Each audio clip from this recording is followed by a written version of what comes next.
રાજકોટમાં TRP game ઝોનમાં અગ્નિકાંડ મામલે 28 નિર્દોષ લોકોના મોત થયા છે, જેમાં 9 માસૂમ બાળકો સહિત 28 લોકોના કરુણ મૃત્યુ થયા છે।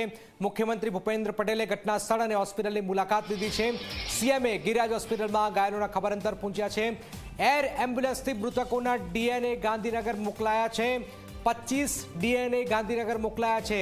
48 કલાકમાં આ રિપોર્ટ આવશે।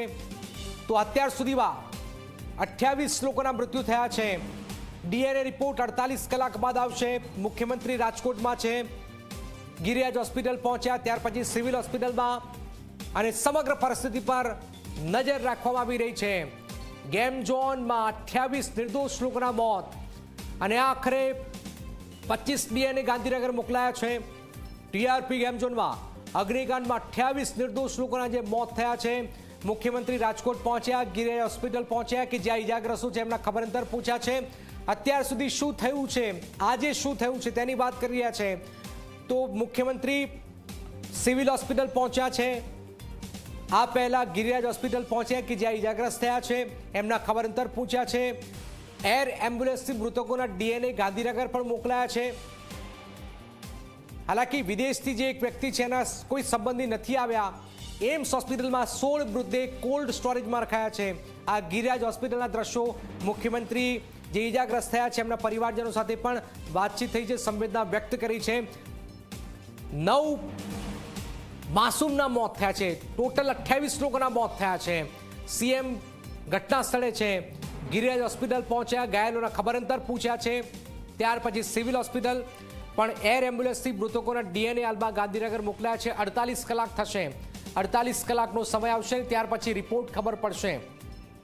સપના અમારી સાથે સતત જોડાય છે। સપના, જે રીતે આખો ઘટનાક્રમ સામે આવી રહ્યો છે, આપ જે પરિસ્થિતિ જગ્યા પર છો, કારણ કે એક વ્યક્તિ જે વિદેશથી આવેલું છે એનો કોઈ અતોપતો થઈ નથી રહ્યો, શું તપાસ થઈ રહી છે હાલમાં? સીએમએ અલગ અલગ હોસ્પિટલ ગયા છે, ત્યાં ખબર અંતર પૂછ્યા છે। સપના, બિલકુલ જનક, સીએમ તમામ જે પરિસ્થિતિ છે એનો તાગ મેળવી રહ્યા છે, સાથે જ પોતાની સંવેદના પણ વ્યક્ત કરી રહ્યા છે, કારણ કે નિશ્ચિત રૂપે માત્ર સીએમ નહીં પરંતુ આખા ગુજરાતના જેટલા પણ લોકો છે તમામની આંખોમાં વેદના જ છે।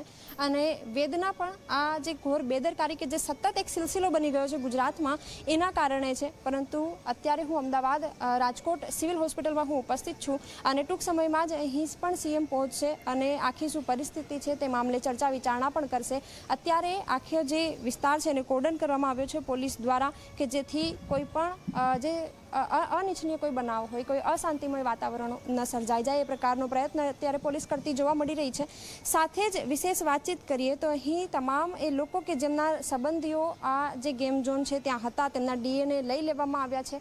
એ જે સેમ્પલ છે એને ગાંધીનગર ખાતે મોકલી પણ દેવામાં આવ્યા છે, પરંતુ મહત્વની વાત એ છે કે આ સેમ્પલના રિપોર્ટ આવવામાં હજી 48 કલાક થશે, એટલે કે હજી 48 કલાક જે સંબંધીઓ છે એમણે રાહ જોવી પડશે। અને આ રાહ જોવી એ ખૂબ દુઃખદ છે જનક, કારણ કે પોતાના સંબંધીઓની શું પરિસ્થિતિ છે અને એ માટેનો સમય જોવો પડે, એનાથી વિશેષ દુઃખદ કશું જ ના હોઈ શકે ને એ જ દુઃખ અત્યારે આ લોકો ઉપર આવી પડ્યું છે। અને સીએમ પણ ટૂંક સમયમાં જ આ જે દુઃખ છે તેમાં સહભાગી થવા આવશે, પરંતુ મહત્વનો પ્રશ્ન એ છે કે આ પ્રકારની ઘટનાઓ કેટલી વાર ગુજરાતમાં બનતી રહેશે અને આ જે સિલસિલો છે કે જે ટ્રેન્ડ બની ચૂક્યો છે ગુજરાતમાં એ ક્યારે થમશે? બિલકુલ બિલકુલ, વારંવાર એકની એક ઘટનાઓ આપણી સામે આવી રહી છે। આ ખોખલી સિસ્ટમના એનઓસી છે, એક જ રસ્તો જે છે, અને ગુજરાતમાં ચાલતા આ ગેમ ઝોનો તાત્કાલિક બંધ પણ કરી દેવાયા છે। અનેક સવાલોની વચ્ચે નિર્દોષ લોકોના મોત, એમાં પણ 9 બાળકોના મોત। હજુ તો કેટલાને ખબર નથી કે એમના સ્વજનોના ચહેરા જોઈ શકાય એવી પરિસ્થિતિ નથી। તો આખો ઘટનાક્રમ જે છે, અનેક સવાલોની વચ્ચે ગેમ ઝોન, નિર્દોષ 28 લોકોના મોત, પણ સવાલ એનો એ થઈ રહ્યો છે,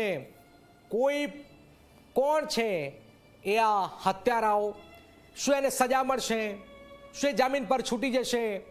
એ તક્ષશિલાનો કાંડ હોય, વડોદરાનો હરણીકાંડ હોય કે પછી મોરબીનો ઝૂલતો પુલ હોય, વારંવાર આપણે સવાલો પૂછીએ છીએ કે ફાંસીના માંચડે આવા લોકોને જ્યાં સુધી લટકાવવામાં નહીં આવે ત્યાં સુધી આ પ્રકારની ઘટનાઓ બનતી રહેશે અને બનતી રહેશે। અને વધુ એક ઘટના રાજકોટની હચમચાવી નાખે તેવી આ ઘટના।